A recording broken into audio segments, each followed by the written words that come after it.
I know you have somewhere better to be. Good afternoon, everyone.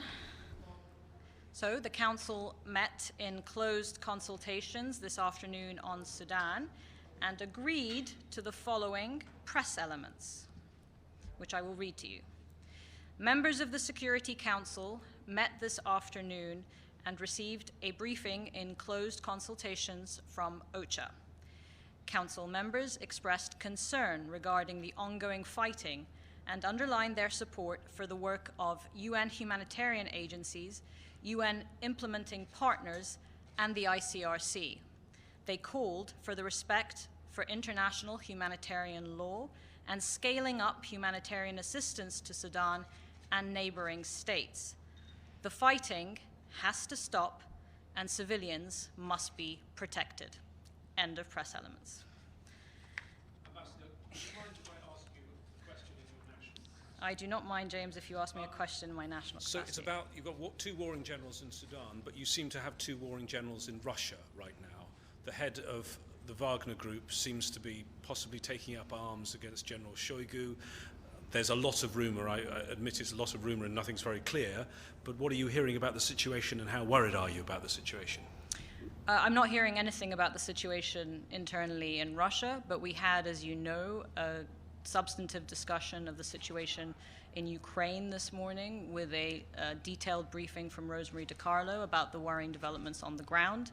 And I think Council members were united around the need to call for de-escalation, dialogue, and a peaceful settlement to the war in Ukraine. So I think that's the clear message from the Security Council today that you heard in all the public statements, including support for the renewal of the Black Sea Grain Initiative and including for support of the protection and safeguarding of nuclear sites like the Zaporizhia plant. So I think there's a lot of consensus coming out from Council member statements from the discussion this morning on Ukraine.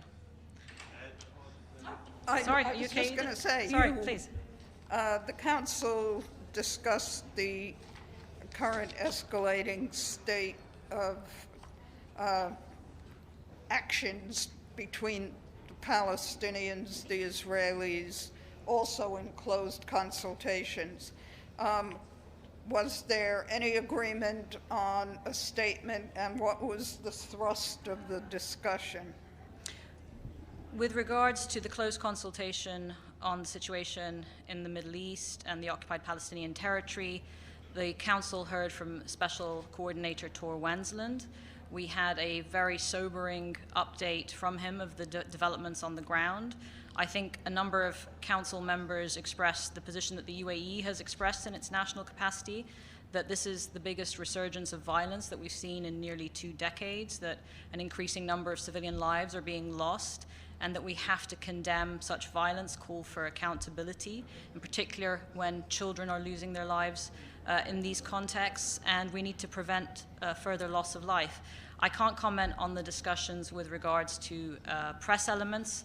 As you know, I'm here reading press elements that were agreed on the situation in Sudan, which I might add were, I think, the first press elements that have been agreed by the Council this year. The Council is busy working and looking at conflicts across the Security Council's agenda, and the UAE in its presidency is very committed to raising the idea of press elements at the end of every meeting, including on the situation in the occupied Palestinian territory. So that's where we are with that. But it was a substantive discussion and a sobering assessment from Tor Wensland today. Thank you. Thank you. Thank you very much. Thank you.